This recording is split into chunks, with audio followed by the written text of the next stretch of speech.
Welcome once again to West Coast Hoppers, the show. We're a passionate bunch of beer enthusiasts who are dedicated to bringing you the latest news, trends, and insights from the world of craft beer. Our goal is to connect you with the best breweries, the most innovative brewers, and the most exciting new beers on the market. Today, we'll be discussing the world's first powdered beer. You heard that right, I said powdered. We'll be sipping some fine Russian River Brewing Company, the STS Pils, and the Velvet Glow Helles Lager. And joining us today in the studio, our very first guest and honorable beer brethren, the man with the meanest roundhouse kick, black belt in karate, served in the United States Army, and now has the sickest ponytail on the West Coast, home brewery owner and craft beer brewer of more than 50 years, Byron Johnson. My name is Brandon Bianco, and... My name is Chris, and today our very first guest is... Byron. Byron, welcome Byron.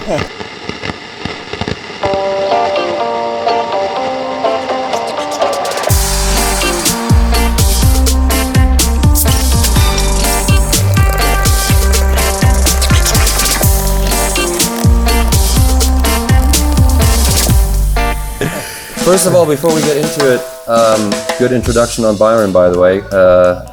Like a legend. We've been talking about him so often. Byron, what did you bring us here today? You're good. Actually, it's a raspberry Saison that I brewed. It's the first time I actually did a raspberry Saison. I've done raspberry wheats, but I've just thought I'd try doing a raspberry Saison. First time I used real fruit, but it's a concentrate, frozen, that I added to the fermentation to get the raspberry. Gotta have a pour. Well, before we do, let's we may as well pour it. We may as well pour as we talk about the news. All right? We'll take a pour, Byron. Ignore Brandon in this case. Saisons originated pretty much in Belgium. And in Belgium, you have a French section, then you have the Belgian section. And so you will have two distinct styles of Saison, one being a French style, one being the Belgian. I find the French styles, in my experience, to be a little bit more malty and not quite as spicy.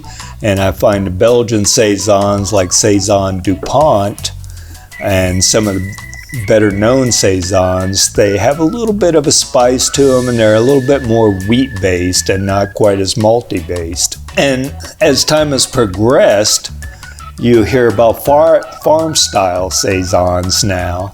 And originally the farm style was a Saison, but now farm style has turned into kind of a funky flavor Saison. Then you have the Saison, the Belgian Saisons, very similar to DuPont. Then you have French style Saisons, which I find a lot of American breweries do more of the French style than they do the Belgian style. You said when you first was pouring this, it's a raspberry... It's a raspberry Saison. It's the first time I've ever used this frozen concentrate. It's from Western American Foods right here in Carson City. And what I like about it is it's actual fruit. I mean, it's not an extract, it's not, some processed flavoring or anything. And you aren't actually dumping your, real fruit in there to get it. It is real fruit, but it's been, concentrated and frozen. And first time I ever used it, and I thought it came out pretty good. Does that go in the fermentation, or? Goes in fermentation. Basically, I don't usually do my adds of any fruit until about the second, third day of fermentation. I usually do a yeast drop out of the fermenter on the second to third day to drop some of the yeast out. And when I do add the fruit in, I just don't dump it in. You have what we call brewing socks that I tie to the top of the cap in my fermenter, and I pour it in through that, because then it slowly goes into the fermentation, into the beer. Whereas if you just pour it in, it just goes straight to the bottom of your fermenter. Now, there are ways, when I was working in breweries, that when it does go to the bottom like that, we used to call it bubbling. And you hook up CO2 to the very bottom of your fermenter and just give it short, low blasts of CO2 to put the fruit or whatever it is you're trying. When we're hopping a lot, we'll pop the hops back up in there, so it stirs it up. As a craft brewer and at home and stuff, the one thing it does though is it reclouds your beer. So it takes another couple days for it to settle out and come clear. It's interesting. There's probably a bunch of lessons learned and methods that you got to the point where you're doing this kind of thing. But just want to point out, I made it was called, I think it was Black Forest Cherries Poppin' Daddy. Oh, wheat beer that I made. Exciting name, isn't it? It was the very last beer that I ever made. This is about 12 years ago. And I bought these cherries from Oregon, and they were natural cherries. They weren't very sweet or anything. Natural cherries? Yeah, like natural, like no sweeteners, just real kind of cherries. Yeah, they're just real cherries, but they weren't sweet. They were just like, they were actually gross cherries. But I just dumped them into a brew sock, and then put them in my fermentation just out of luck. I didn't know how to do it. And it came up okay. Did you crush the cherries? They were already, I think they were halved. And then when I was putting them in the sock, I kind of mushed them up a little bit. But I used to it because one of my favorite beers, one of Chris's favorites also is the Great Basin Chili Beso. Chili Beso. And I asked those guys, how do you do this? You know, when I first had it, and they told me dry hop the jalapenos or. It's not dry hot. I worked at the Basin, and I actually teed some of their Chili Beso. It's actually what they do is we have to have we would have half the jalapenos we put in, the rest of it we'd slice with the seeds, and we actually put them in a brink, and we pump the beer from the fermenter through the brink with a filter so you don't get everything clogged up back into the fermenter. Post fermentation or during the? Post fermentation, after the first couple days of after about 3 or 4 days of fermentation. And it's just forcing it through there. And what we would do is, after we did it one time, we'd let it set for a day or two, then we do tastings of it to say, well, do we have enough heat? Do we have enough jalapeno flavor? Because in reality, we were going for the jalapeno flavor, not so much the heat. We wanted a little bit of heat, but we wanted that jalapeno flavor. Because too many chili beers you get, it's like drinking a chili. It doesn't really have flavor. It's beer it's hot. Spice, Might as well just dump hot sauce in there. Interesting. I can kind of taste that. I mean, it's not like an overpowering raspberry. It's delicious. No, and most of mine that I do, any type of fruit type beers or anything, I like it to be subtle. It should be beer front, fruit back. Yeah, no, Brandon keeps talking. I don't even get to speak. Sorry. No, it's okay. It's okay. Probably the person here in the area, at least that I know, has the most brewing experience. We're talking 50 years. You started when you were 18, Byron, experimenting, home brewing, and then now you're 68, so 50 years exactly. And that transition into craft brewing. Maybe briefly tell the people about your brewing operation at home. What do you got going on in a summarized version here? Summarized version, it's basically a totally stainless steel, 15-gallon system. I basically yield 10 to 12 gallons. Mash tun, kettle. I have my hot liquor. When we say hot liquor, that means your hot water. I have my fermenter. I have a glycol chiller. I have a bright tank. The bright tank is where you, after fermentation, you transfer your beer to chill and carbonate. And during that transfer process, though, from the kettle to the fermenter, you have to run it through a heat exchanger that cools the wort down, because you have to have your wort cooled down to add your yeast.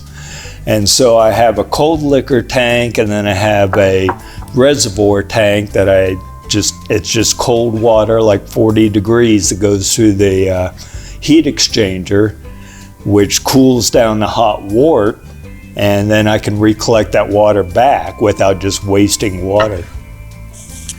So 10 to 12 gallons on average? Yes. And some of it SS Brewtech equipment, correct? I have a stout tank and SS Brewtech. All right. It's a combination of both. It's good for everybody here. Some of this equipment viewers may be familiar with because we did post a snippet from a documentary. You may recognize Byron from that documentary that we're working on. Honestly, been working on for about a year and a half, or I don't know how long it's been. But beautiful brew system, and thank you for introducing me to Byron and showing me your setup is awesome. Oh, thank you. Yeah. I enjoy it. I actually got ahead of myself. Instead of getting too much into Byron's we can even personal brewing life, we have some news. Some big news, actually, some fairly big news to tell people. Thanks to the man, Chris Worth, for finding this news this morning. Was pretty interesting. We'll dive right into the article. We will. However, let us please taste a little bit of new beer while we dive into the news, because we're very thirsty here. Luckily, I had some Voodoo Ranger Imperial IPAs stashed under the desk here. Yeah, just randomly under the desk. 9%. We're not featuring these beers on this episode, but because we wanted to drink some beers while we are giving the news. So the article of the day, powdered beer. Yes. German brewery develops world's first powdered beer, if you can believe that. The Nutzella Kloster, I don't know, did I say that right? No, you didn't. How do you say it? I think, where is it? Neuzeller Kloster. Neuzeller Kloster Brewery in East Germany is one of the country's oldest breweries, and the brewmasters have developed what they claim to be the world's first powdered beer, according to reports by CBS NewsPath. The Neuzeller Kloster Brewery, located in the town of Neuzeller, Brandenburg, is situated on the grounds of a 12th century Catholic monastery and has been producing beer commercially for more than 400 years. We've invented a completely new product. Beer powder like this is the first in the world, says General Manager Stefan Fritsche.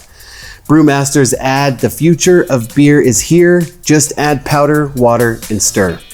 Although the idea of drinking powdered beer may be unconventional to some beer enthusiasts, the creators suggest that the environmentally friendly concept could significantly reduce the carbon footprint of beer exports.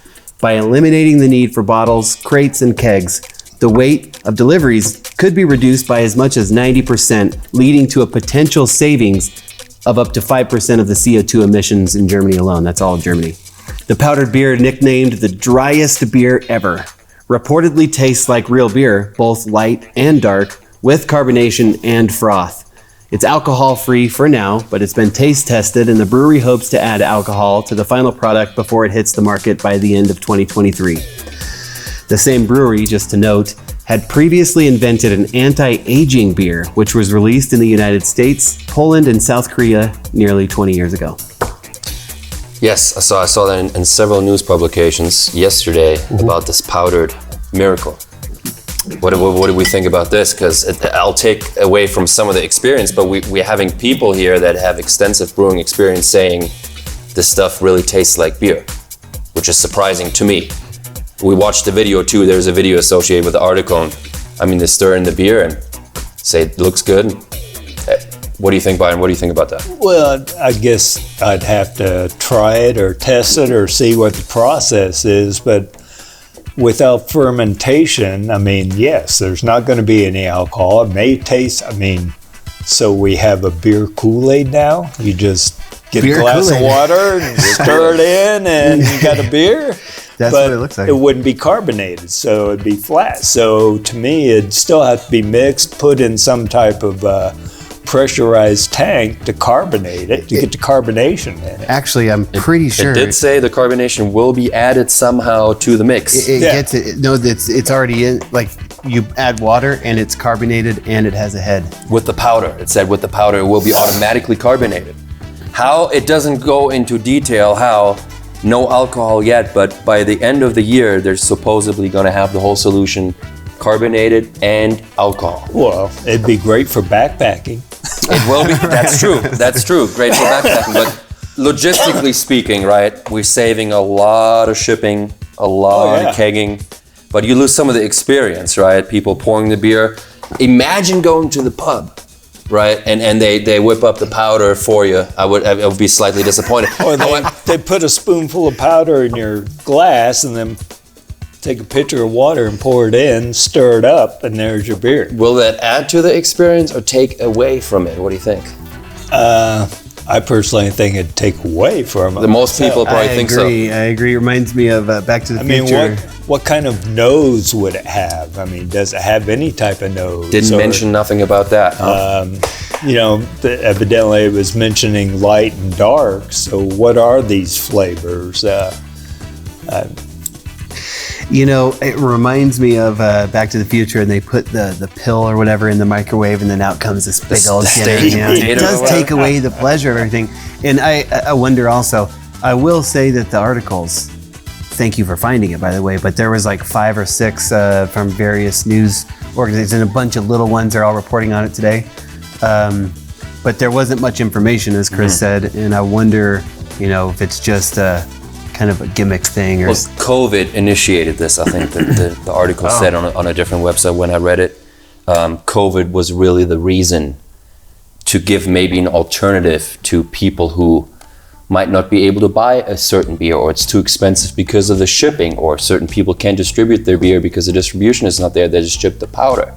So maybe it's, I don't know, maybe it's a gimmick, maybe it's more like a gag gift in the beginning. So you can go on Amazon, just order a one pound pouch of powder, and can I get a pound of New Belgium's Imperial IPA? But we saw a little packet mixing up a little packet in the video. Maybe we can show it in the final episode. Sure.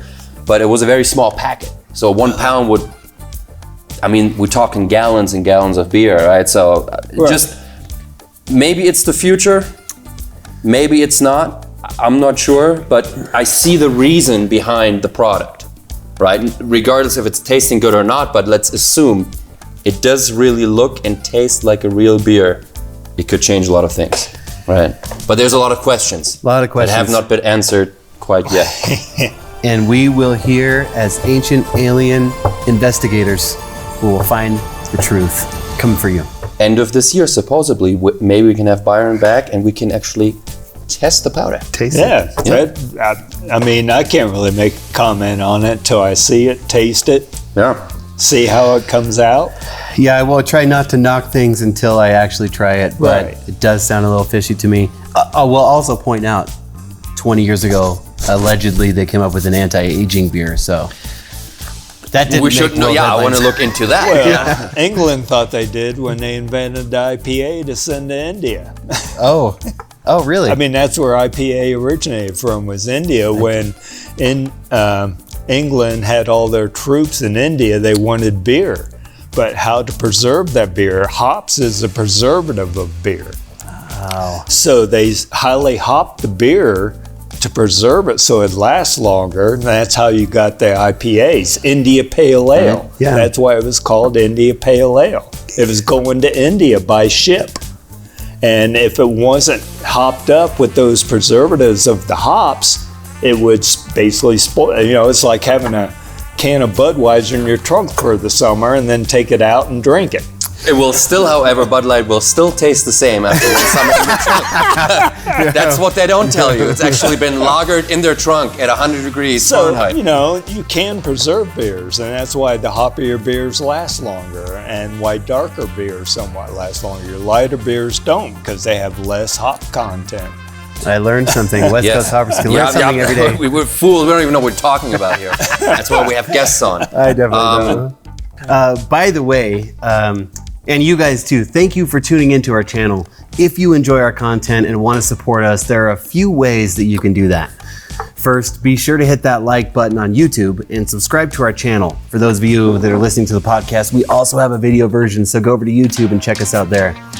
But by liking us, you'll help us reach more people and grow our community. Plus, you'll be the first to know when we release new videos and content, which will be more and more often as we work with this amazing studio here at Dream Pilot Films in Reno, Nevada. Second, we have a Patreon page where you can support us directly at www.patreon.com/West Coast Hoppers. Patreon allows you to contribute a small amount of money each month to help us keep creating awesome content. And in return, you'll get exclusive perks and rewards, like behind the scenes access, early access to new videos, and more. People like Byron are not cheap to get here. So we you know, if we want people like Yes. Byron on the show, we need to pay up, indirectly invest into good beer to get people, to hook them and get them onto the show. Exactly. Otherwise, we'll just probably be drinking Steel Reserve Yes. in the alleyway. Natural ice for the rest of our lives, and we don't want that. Cool 45 and Cool 2 45. zigzags. That's right. Yeah, that's right. That's a different show, though. The 2 zigzags. That's a different show. All right. I'm ready to ask Byron some other questions here. Killer. Byron, tell everybody, what was your very first, if you recall, your very first craft beer experience? Probably my very first craft beer experience was my first job as a brewer for a craft brewery. And that was Under the Rose in 2013. Okay. And that's about the time I built my home brewery to what it is now. And before that, it was always, home brewing, using buckets, carboys, that type of thing. But there, I got to see, working on a 10-barrel system, what brewing truly was in the commercial market and what craft brewing was. Do you recall what specific beer you had your first experience with? Well, the one thing was there were specific recipes I had to follow because it wasn't my brewery. So the first beers we were brewing there was a chocolate rye porter, a blonde, a French style Saison, and what we called a Nevada Pale Ale. And just to clarify, Byron, because you've been brewing for 50 years now, you said you made the cut over to craft brewing about 10-ish years ago. So whatever you did before, you consider as just home brewing, not craft brewing. Yeah, and I only make that distinction because I think when you leave brewing in carboys and buckets and you start going to stainless steel and full temperature control, you're doing craft brewing. I mean, you have much more control over what you're brewing. So it's more of a craft that you're doing than just, okay, I hope everything works out in the bucket today. Yeah. Well, I was just going to ask, you actually read online, I was wondering the same thing. I was surprised when you said 2013, but you're talking about your first craft brewing experience. Can I ask, what was the very first craft beer? Do you recall that moment you had the first craft beer? First craft beer? Yeah, I'm sorry, I guess that was, Oh, first craft beer. Oh. Who knows? That could have been... That was the actual question, That yes. could have been good 30 years or so ago, because even back before I was living in Nevada and Texas, well, I guess you wouldn't call German beers craft beers, but when I was stationed in Germany for 2 years, those were the best beers I ever had. And that's when I decided I got back to the States, I got to get back into brewing, home brewing. I got to find a better way to brew because those were excellent beers. And when I did have time off, the wife and I would bicycle to these little villages, and every little village had its own little brewery. And they'd be brewing or whatever, and you could stop in. They called them Gasthouses. And, they'd have sausage, cheese, or whatever. But they might have a little brewery there also. Yeah. And they were more than welcome to let you just walk in. And, I actually knew a little more German back then than I can even think about speaking now. But I could converse at least with them and talk about stuff. So probably the first craft beer was those back in Germany, back in the 70s. Back in the 70s, you were stationed there, right? Yeah. And by the way, what people don't tell you, the more you drink, the more German you will speak. Especially me and Byron. I will admit that. Yes. There are times when I start getting a little buzz, all of a sudden it just comes off the tongue. Yeah. I'll join you. That's how I feel. I'll join you guys in that, but what I speak isn't real German. It's just certainly a bundle not. of words. Certainly not. That was the initial question. What was your first craft beer experience? I meant to say, what was your very first craft beer that you had tried that you consider a craft beer? And I would agree, the stuff you had in the 70s in Germany. It would probably be back sometime, well, it could be the 80s in Texas.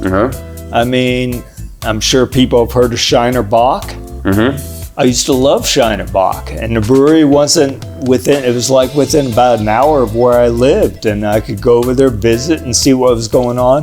And then anytime we traveled from about that period on, it was hard to look up stuff because before the internet was really there, so you had to subscribe to this Brewers magazine, which was nothing but like about a 20-page newspaper that it mailed you each month that told you where all these craft breweries were around the US, and there weren't that many back in the 80s.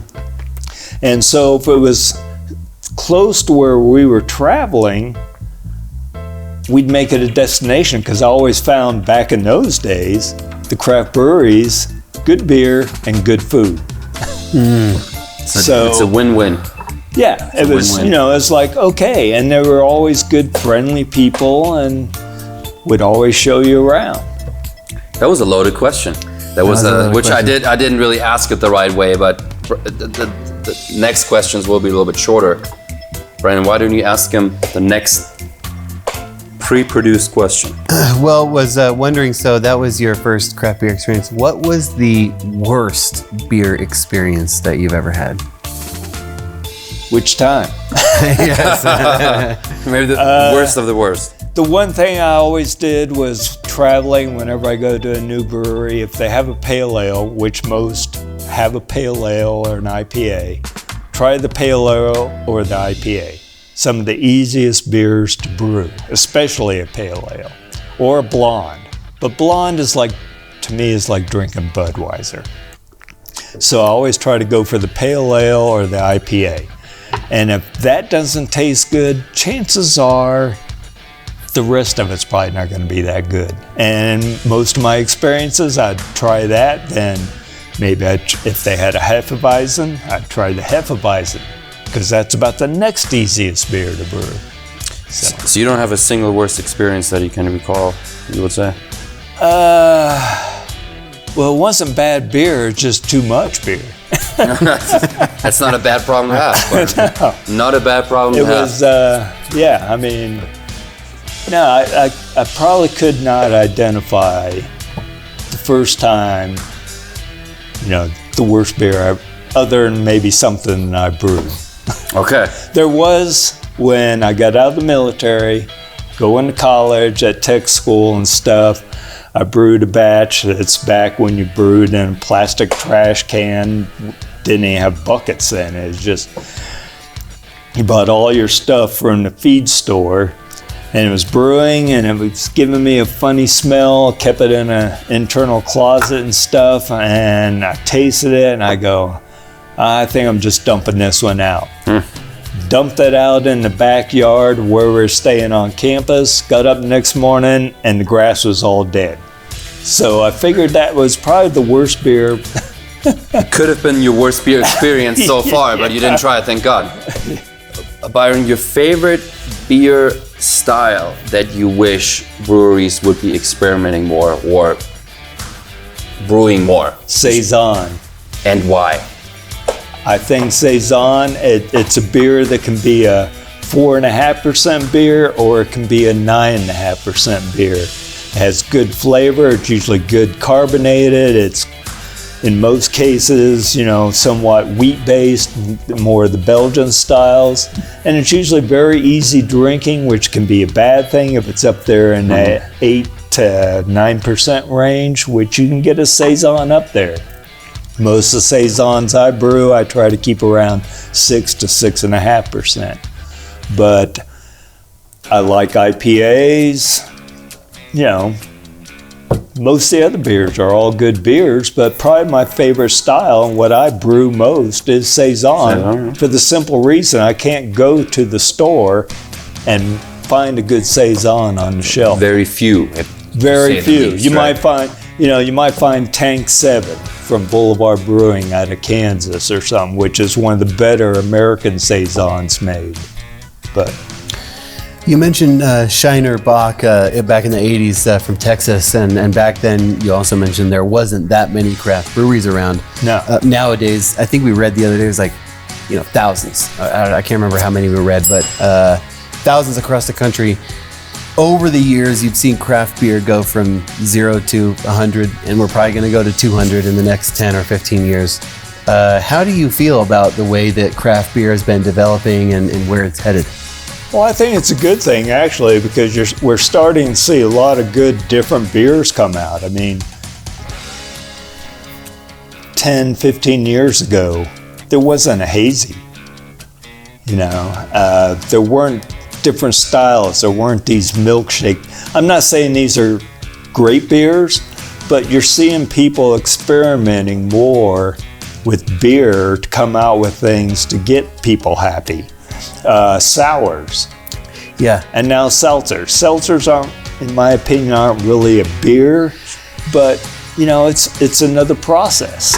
I feel the same way. Seltzers and sours and those milkshakes and the orange juice hazies and all that. Cool. I like the innovation, but some of it gets a little bit too hardcore, I think. But yeah, I do. I love sours. I love sours. Yeah. I love that stuff. I've had one sour that I have liked, and I've tried maybe only about 10, so not that many.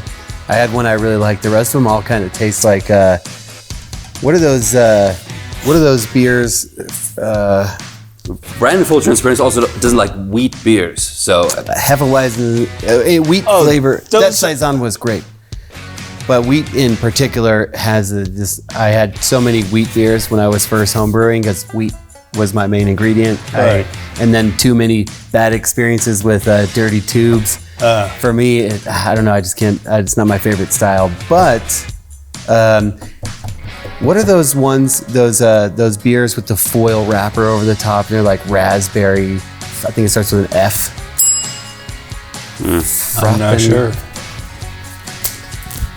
Never mind. Scratch that. But that's what the sours all remind me of. That type of beer. Well, believe it or not, the best sour I ever had was in Rapid City, South Dakota. Okay. Yeah. I didn't even expect to even find a sour in Rapid City, South Dakota, let alone it be one of the best sours I ever had. best sours in town, imbibe, brewery, period. Yeah. Just want to bring that up. By the way, today we have two very special beers here. You want to read the labels off for me? STS Pilsner and the Velvet Glow. It's a pale dry ale. What does it say on there? I'm sorry. Pale dry beer. Yeah. It is a Helles lager from what I recall not from an my ale. research. Not an ale, but close. It's a lager. It's the a exact pale opposite. dry lager. Yes. Beautiful. You choose one? the first one. Huh? Let's go with the Pils. See what Byron thinks. But Byron, feel free to pour. We'll go very fast. I'll just point out, normally we wouldn't have the guests pour the beer. Oh, okay. Well, it's a special moment, so you've got to pour your own.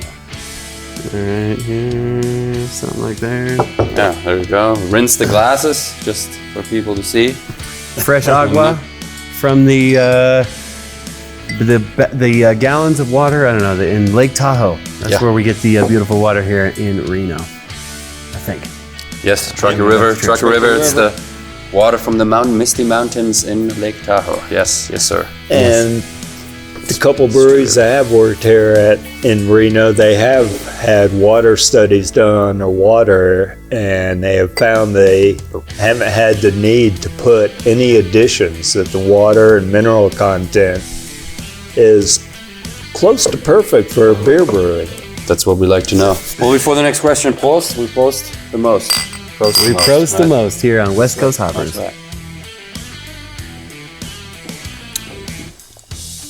Ooh, yeah. What's this one? The STS? STS. We can quickly, let's read the story here, huh? Yeah.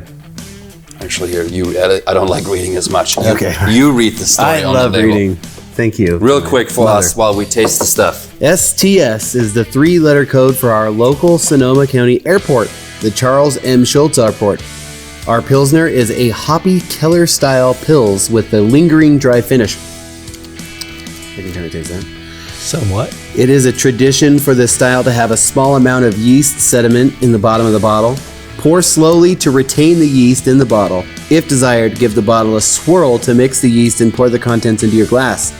Keep refrigerating and consume. This is probably the most boring label that I've read from Russian River, I must admit. I do love I do swirl typically. Also on Hefes, right? You swirl at the end. If I'm buying the beer in a bottle, I want everything in the bottle in my glass, and I'm gonna taste all of it. Also, Matt is not on me. I'm looking at his camera the whole time. He's not on me at all. It's okay. I have another camera to talk to. But no, that's typically what I like to do.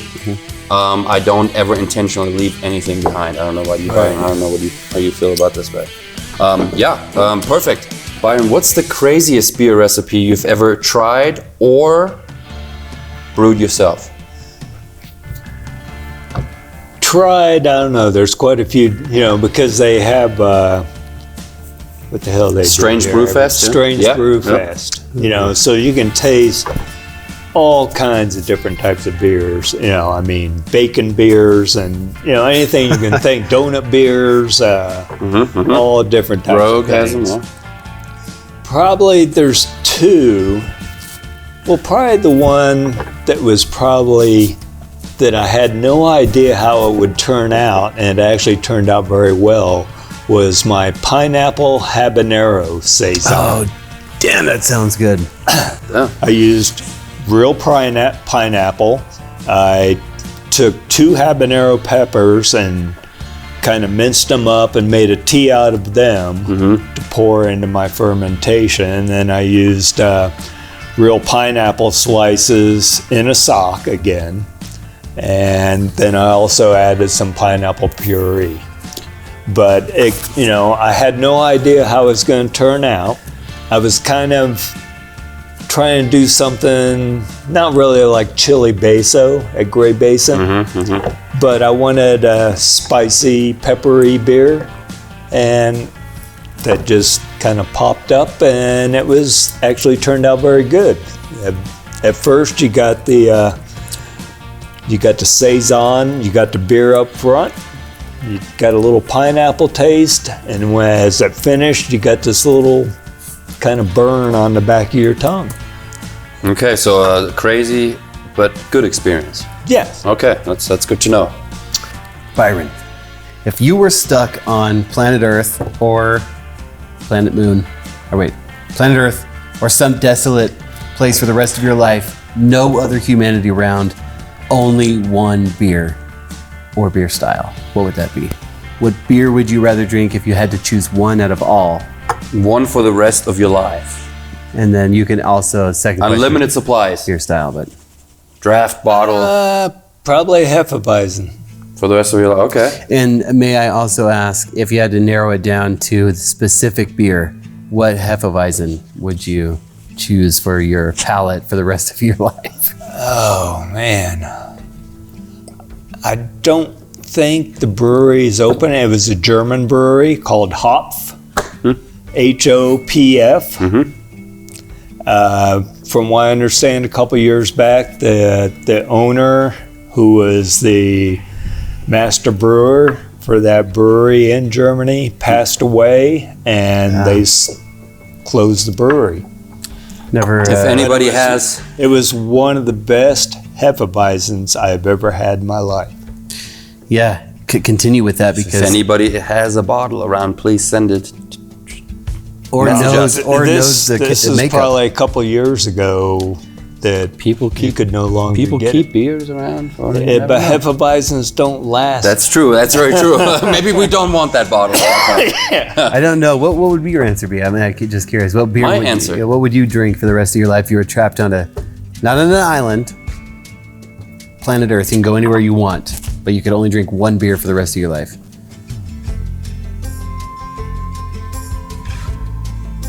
Duckstein is one of my favorite breweries back home.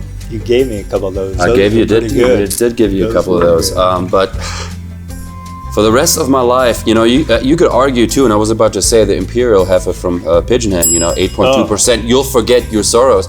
You'll forget that you're the only human on the planet. You get fucked up real quick all day long. But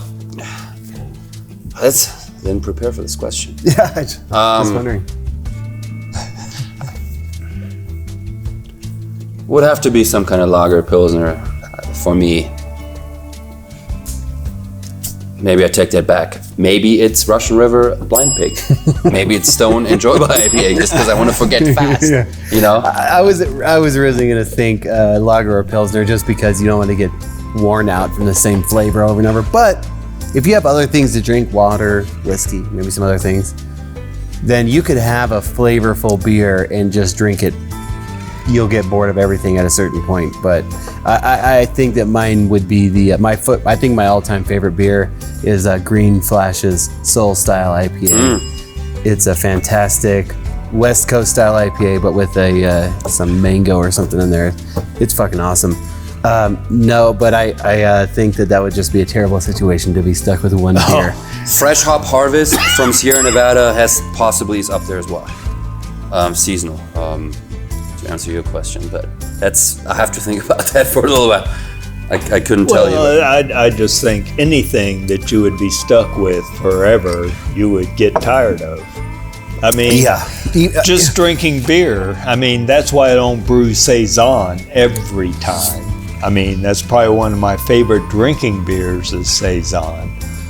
But, you know, I switch up to Hefes, to oatmeal stout, and then a lot of times I'll go buy beer just because I want something different to drink. I'll buy an IPA. I love IPAs. And everybody used to ask me, how come you don't brew an IPA? I go to the grocery store. There's 20 on the shelf. Mm-hmm. You know, I try to brew what I can't get on the shelf. Cucumber Key Lime Sour by Imbibe might be up there as well for me, because I would have to have a lot to get tired of that. I do know that's verifiable because Chris has talked about it before. I think you gave me, we had some together at one point, but... Didn't they have it year round now, I think, if I'm not mistaken? No, they don't have it year round. But they had it for a very long time. Because it kind of lost its novelty, you think so? I guess. Because they actually zest the lime peels and everything, and it's a major process. Yeah. I've watched Jason and his crew prepare that. Imbibe, by the way, is in Sparks. Reno? No, Reno. There's two. There's two. Well, the tap house, they have a tap house in Sparks. They do not brew it at the tap house, and so their actual main brewery on is 2nd Street, East 2nd Street. Yeah, 785 East 2nd Street, and we are talking about the Imbibe here in Reno Sparks area.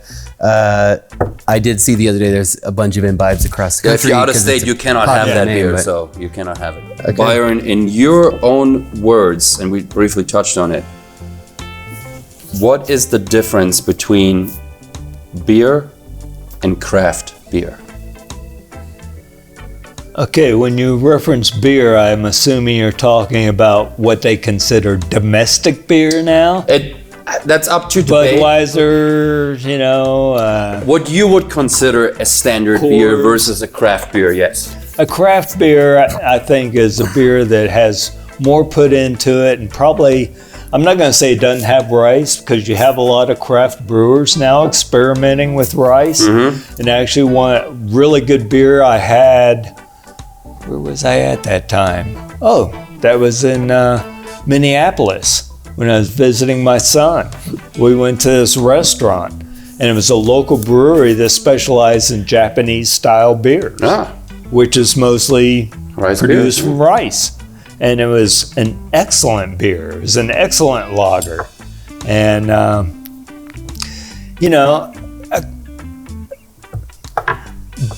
Budweiser, Coors, Miller, those are just beers. Okay. You know, they're there to just sell. You have a lot of people don't want to try craft beer because this is what I drink. And usually it's less expensive, so that's why they drink it.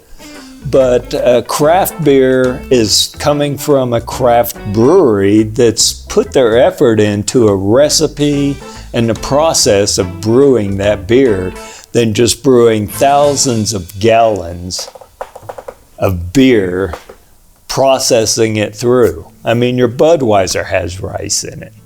Yes, it does have barley and stuff, but they put what we call adjuncts, rice and other things in there to make the beer go further and makes it cheaper, less expensive to produce.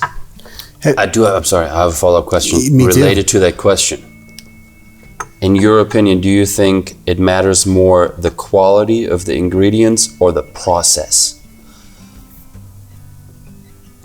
It takes both, actually. 50. But it takes quality ingredients, and let me back up on that, because it was several years back when I was hanging out on this blog site of brewing. I don't even remember what the name of the blog site was or anything.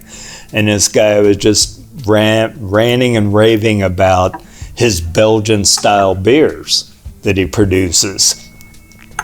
And so people were asking him, including myself, well, what are your ingredients in that beer? He was using all American grains, American hops, and American-style yeast and stuff. Well, that's not a Belgian beer. If you're going to brew a certain style, Belgian, German, or whatever, you need to use Belgian grains, German grains, German hops. Good German yeast strains, strains that have been produced. Like with the Saisons, you can get strains from the DuPont Saison and stuff for your Saisons and stuff. So part of it is, you can have the best ingredients, but if you're sloppy in your process, doesn't mean you're going to have a great beer. Okay. My question was, and I've not had too much experience. I've had tons of Sapporo and tons of, all these other Japanese rice beers. Those are Japanese Budweisers. Japanese Budweisers. So forgive my inexperience, but I have never had a rice beer with much flavor. Always pretty light. Well, that's what surprised me about when I was up there visiting with my son, and they took, my wife and his wife. We went out. They got babysitter for the kids and stuff, and we went out and just had an adult night out at a restaurant at this meal. And my son said, you need to try this. My son kind of took over some of my brewing back years ago when he was living at home in high school. I asked if he could use that. I told him, yeah, I get 20% of the beer, But anyways, and he recommended that beer. I tried it, and it had really nice flavor to it. Most of them are almost like drinking a carbonated water. Yeah. Mm-hmm. Very little flavor to them. Yeah. Yeah. Like water drained through rice, and you just get a Yeah. But it has, really light color like a Pilsner. Be interesting. I'm not an ABV hound or anything, but it'd be interesting to have an imperial rice beer just to see what that packed of flavor might be like. I almost think the only way you could do that is by adding some other sugars or DME or something or other to bring the alcohol content up. Yeah. And that's what happens to most craft beers. It's just added sugars that they put in there to bring the alcohol. Some of the early IPAs that I would brew, to get that alcohol content, you were either actually adding DME or sugar, just to bring the alcohol content up. But a lot of times when you do that, the alcohol content goes up, but the flavor kind of goes down, and you have that alcohol back taste. So whenever you get a good high alcohol beer, it doesn't matter what style of beer, Saison, stout, imperial IPA or whatever, if you drink it and you don't really taste alcohol, you don't get that alcohol kind of flavor in your mouth, and it goes down too easy, then they did something right, in my opinion. Next question is, unless you want to have anything else to say. No, I was just saying, I feel like it's preference to where you grow up. There's some people I know that they have tried all the craft beers, but they're sticking with the Modelo, they're sticking with the Corona, they're sticking with the Sapporo, whatever it might be. Well, because of the flavor, because of maybe the absence of flavor. I'm not here to judge. I'm on your page. I grew up in a country where I have options. Well, some people drink Gatorade, some drink Powerade. Well, that's true. But IPAs, right? Where I grew up, I didn't know IPAs. There's no such thing. When I grew up, Stone swooped in there after I moved to the States already and tried it for a couple of years. They failed because the prices were simply too high because the amount of hops you put in your beer just raises up prices. But I didn't grow up with anything hopped up that much. You had Bock beer, you have Hefe, Lager, Kolsch, Pilsner. And most of those beers in Europe are generally in the 4 to 5.5%. 4.5 to 4.2 to 5.5. They're special, Christmas knock beers or the winter beers, they're dark beers. Those are the ones that might make it to 8 or 9%. Yeah, not very common. Right? No, it isn't. Not very common. They were specialty beers for the special season. So I, in one regard, I understand, the light beers and, lower ABV, lower IBUs, because I didn't grow up with none of this. Yeah. And a Sierra Nevada Celebration Ale knocked my socks off the first time I had it. I was like, what the fuck is this? What's going on? Go ahead, please. Next question for Byron here. We're almost done with the general questions here. I'm gonna skip the what beer. If you were a beer, what beer would you be? Because you like to have a Weizen. We already determined that. Maybe you would say a Saison. If you were a beer, what beer would you be?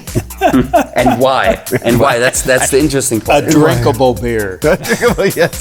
Byron, I gotta say, I agree with you. You are pretty drinkable. Your conversation is great. I wish I had some beer. I'm out of beer already again. Cool. Well, that wraps up our question and response answer for Byron Johnson, our guest today. We have another section coming up. Before we do so, we're going to take a 5-second break for our sponsors. No, we don't have any sponsors. No sponsors today. I just like saying that for one day when we do have sponsors. Yeah. Absolute Vodka is our sponsor today. So yeah, the STS Pils is a Russian River Brewing Company's Pilsner, obviously. It is rated on Untapped, UNTAPPD.com. Total ABV is 5.3. It's a 33 IBU Pilsner. Oh, pretty cool. It's got 31,156 ratings and averages a 3.64. Ooh, pretty high. It's not technically a head-to-head as we have done in the past. This is just a simple West Coast Hoppers beer rating. We're gonna find out so we have a 5-point rating system that we give. You can go points in between. And we give a rating for each beers, and I would like to know what your thoughts are on this as well. The rating criteria are smell, appearance, taste, aftertaste, and drinkability. But we'll go through it one by one. Chris, we'll start with you. Give me your out of 5 rating for the smell. I can give you actually all 5. Let's do all 5 at once. Okay. Because I agree. This is in reference to how we already rated our beers beforehand. Right. It's all cloudy for some reason. Well, remember, My glass might not have been rinsed well enough. Oh no, it might have not been rinsed at all. Oh. Okay, usually we go in detail as of why, but I will make this short so you can write this down. We'll just put it in a graph for everyone, right?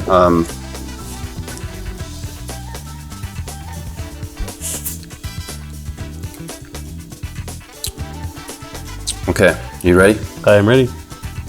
Appearance 3.2, smell 3.1, taste 3.5, aftertaste 3.2, and drinkability 3.6. Oh wow. Mine are smell 3.4, which is interesting because I actually like the smell of it. It's the COVID. And that's the highest rating out of all of these categories. Okay. Normally I have not too much smell, but this one's pretty good. 3.4. Appearance 2.7. Mine looks a little cloudy. Could be the wash job here. Taste 3.3. Aftertaste 2.9. Not my favorite. Drink it, but above average. Drinkability 2.9 as well. Okay. I would not. This STS Pils, it's crazy. I don't think I'm going to go to the store and buy these. Let's go with Byron's rating real quick. I'd say nose 2.8. Appearance, I would give it a 3.2. What's the other one? Taste? Taste, aftertaste, and drinkability. Taste, I would say, is about a 3.5. Drinkability, I would say, is about 3.5. Aftertaste, Again, pertaining to the style, of course, right? yeah, I'd say 3.5. Okay. Okay, giving a West Coast Hoppers rating number 4 or something like that. For the STS Pils, 3.18. Okay. It's respectable. Respectable, not too bad. I still consider 2.5 like middle, so when I'm saying 2.9, it is above average, but it's like just barely above average. 3.18, good. It's a solid B. You know, as I say, 3.18. Yeah, I think Pigeonhead Pilsner's better. We might have to bring that in on a different episode. Yes, I did buy some Pigeonhead Black Lager the other day, which I don't think I've had. I have 4 cans at my house. Well, that's more to come. Okay, so we're good here. With one segment left here. Yeah. And I will certainly try it. Are we going to try this today, or what do you think? It's up to you guys, because I could stay. You know, I actually could get work done, so I was interested in trying that. Let's try too, that. yeah. Let's try it. Let's try it. I mean, I haven't had either one, and if there's a beer I haven't had, I want to try it. I literally want to rinse my glasses this time because that I do want to. I've never had this, never even seen it. Byron, why don't you do us the honor and read the label for us real quick on the other side? Bella Glow is homage to the Grace family who once owned Grace Brothers Brewing right in Santa Rosa. This is the second Grace Brothers brand we have resurrected, the other being Happy Hops. Velvet Glow is a Hella-style lager with a crisp malt character. And a dry, refreshing finish. So Happy Hops, we talked about it on episode number 1? Episode number 1. Yeah. So this is, they brought this, I think, from the 60s. 50s or 60s, right? Sorry, Brian. I was going to say... Rinse glasses, by the way. Actually, who know? I don't know when the logo was made or the label was made, but some interesting supplementary information here. Grace Brothers Brewing right in Santa Rosa was around from 1933 to 1966. Could be 50s, could be 60s, okay. And they created Happy Hops IPA. Yeah. And, so it's same stuff with the label. They kept the label alive, more or less. This is a 4.75 ABV Hella-style lager. Okay. 20 IBUs. Okay. Very close, actually rated slightly higher than the STS Pils. Higher? 3.81. Oh. However, it only has 7,181 ratings. Okay. The fewest of all beers that we've looked up on Untappd. So far, okay. .com. But a very respectable rating out of the bunch. Everybody, you want to cheers on this? Yeah, we can. Prost, yeah, it's very good. Prost, boys. All right, Prost.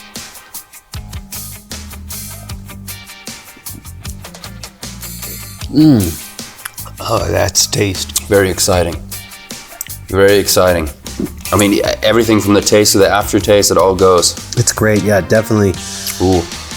I know the label is still from the original. I wonder if they took over the recipe more or less 1-to-1, or if they actually modified the recipe at one point. You know, that is something we do not know. You know, usually if they say it was resurrected, You think it's 1-to-1? it's usually the same recipe. You think so, man? This is exciting, yeah. Russian River, I'm going to send this video to you, and if you guys can tell us how close the recipe is from the original Grace Brothers recipe for the Velvet Glow lager, would love to know here on West Coast Hoppers, because we're interested. This is a great beer. Thank you so much for producing the nectar you do produce. Thank you very much. So today on West Coast Hoppers, we're serving up a flight of questions for our guest, Byron. You're the first person that's going to answer. It's kind of like a lightning round barrage of questions. One-word answers, very quick. I think there's 13 or so on there. 13, yes, sir. And I'll let Chris do the honors, and you'll just answer, what do you prefer out of which category? I'll give you a question, 13 questions. just imagine Family Feud, the final round. It's one-word answers. Just give me one out of the two, and we'll hammer it out real quick. I can't even speak. All right, you'll put a nice track on it, a little timer. We'll give you 60 seconds. What about that? 13 questions, 60 seconds. Okay. Byron. And Bottle or can? Can. Lager or ale? Ale. Rice or corn? Neither. Whole cone hops or pellets? What was that? Whole cone hops or pellets? Pellets. 16 or 22 ounce? 16. 5% or 8%? 5%. Stout or porter? Stout. CO2 or nitro? CO2. Crowler or growler? Growler. Beer fries or beer fried pickles? Beer fries. Flip top or bottle cap? Flip top. Wine or whiskey barrels? Whiskey. West Coast or East Coast? West Coast. oh, all right. I don't know that I didn't keep track of the timer. I here, did. but I think- That was pretty damn Yeah, close. under 60 seconds? It was yeah? under, yeah. I think it was Okay. probably around 45, 50 seconds. Okay, all right. Right on. That was fun. Just to clarify, because we had some debate before this, on the West Coast to East Coast, obviously we're West Coast hoppers for a reason. Well, we live in the West Coast. But were you thinking of West Coast style beers versus East Coast, or Yes. West Coast breweries versus East Coast breweries? Well, it'd be the same, basically. West Coast breweries are going to be West Coast style. That's true. Yeah, true. But like, there's some breweries out there. One of my favorite breweries is the There's some Brooklyn that Brewery. do it, East Coast style hazy or whatever, Well, some like the Brooklyn Brewery, they fantastic pilsners and lagers. Oh, yeah. And I would, it was I don't know. I can't compare the two, but We also had a lot more West Coast stuff here than Well, East that's Coast like stuff. earlier when we were asking experiences or whatever and stuff. And it was when I went to a conference in Portland, Rhode Island. And I was speaking at the conference and stuff. And the next day I didn't have to speak, but that night I went out just roaming town looking. I found a nice little local pub about 1.5 miles from my hotel. And they had a Russian Imperial Stout, 11%. yeah. And I said, that's what I want. I ordered dinner there and stuff, drank that, and they had a limit of 2 per customer. Well, wow. I drank 2 and I said, I want a third. We only limit 2. I go, well, what's the test to see if I can get 3? Stand on one leg. So I stood on one leg. Okay. I said, I want another one, number 4. Oh, dang. And they went ahead and just gave it to me, but man, I didn't make the conference till about 11 o'clock the next morning. Well, do you recall the brewery, or was it a brewery or a restaurant? No, it was just a restaurant, little diner pub thing, that had craft beers. And I went in and I go, oh, this looks like a good place to eat. And then I looked at they had a nice lineup of beers. And that was back when I was into the really high alcohol beers and barrel aged and all of that. And I saw that Russian Imperial Stout. I go, yeah, give me that. Okay. And this Russian Imperial Stout, I mean, it was like almost drinking nuts. It was just this nice roast flavor. And Well, we might as well just open the last one and then we're good. Well, we have to do a rating. Oh, yes. Oh, shit, now I drank it all. Well, we have this one. Yes. Curious, you're a fan of Sleeve Brewing, who we actually rep almost every episode on this Please channel. let the people know where we got your little passport from, please. So first of all, Byron may be able to shed some information on this, but thanks to the Nevada Department of Agriculture, we came out with the passport again this year. Yeah. The beer passport, and pretty cool. So Very cool. Bill over at Sleeve Brewing, In Reno. gave us this. They gave us 2 passports for the 2023 passport tour or whatever. The cool thing about it is each brewery, almost all of them, come with discounts on beer or other things you can get there.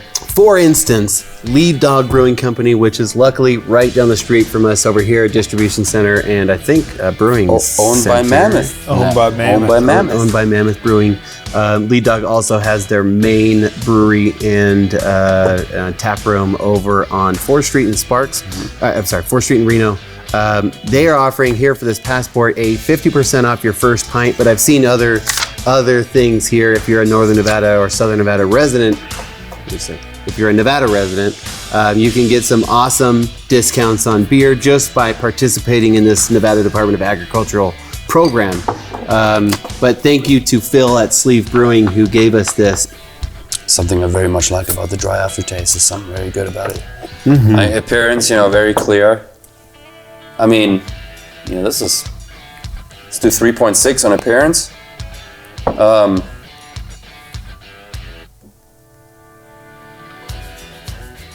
3.5 on smell.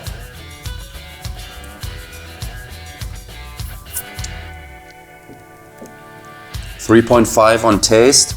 3.8 on aftertaste.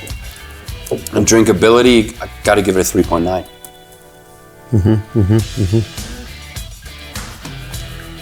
Byron, what's yours? 3.5, except for drinkability, I would say about 3.8. And then on the smell, I would say about 3.6. But everything else, 3.5. Okay, mine was drinkability. 4.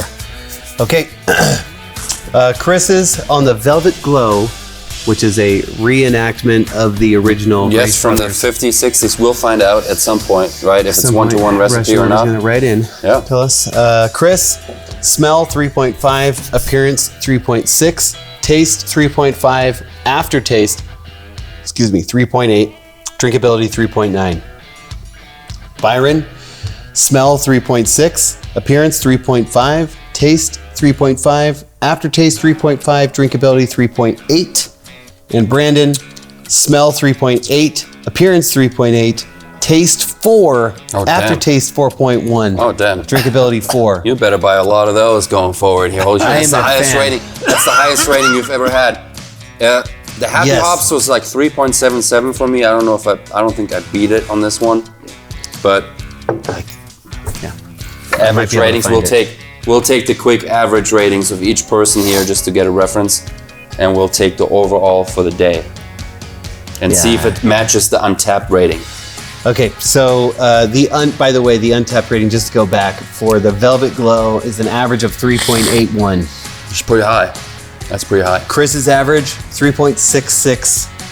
Byron's average, 3.58. Brandon, 3.94.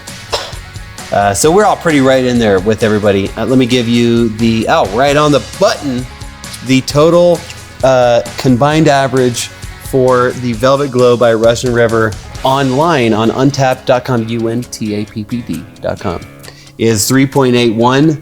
West Coast Hoppers rating for Velvet Glow, 3.8. Fucking right there. Beautiful. We align ourselves with the rest of the Very good. I'll buy this any day of the week. It's good. I'll drink this in the winter. I'll drink this in the summer. I'll drink this in fall. I drink when it snows. It's the aftertaste for me is, phenomenal. It's It really has good. a bit of a taco aftertaste for me. I'm very not very strange. good at. I'm not. If you like tacos, then you're good to go. I love tacos. Bless you. I love tacos, but I'm not a sommelier. Like I can't pick out flavors very well. Right. But this does kind of taste like tacos. But I don't know. I like it a lot. No, this is good Hellas. That's beautiful. Hellas are usually semi-smoked, right? They're kind of like a smoked flavor. Well, you have a Hellas and you have a smoked Hellas. Okay. Well, guys, thanks for watching. We love hearing from our viewers and engaging with our community. So if you have any feedback, comments, or suggestions, please let us know in the comments. We read every comment and try to respond as many as we can, and we hope that you'll consider liking and subscribing to our channel and supporting us on Patreon at www.patreon.com/West Coast Hoppers. It really helps us out, and we appreciate your support. And with that, I think we can call this episode 4. Yeah. Toast, guys.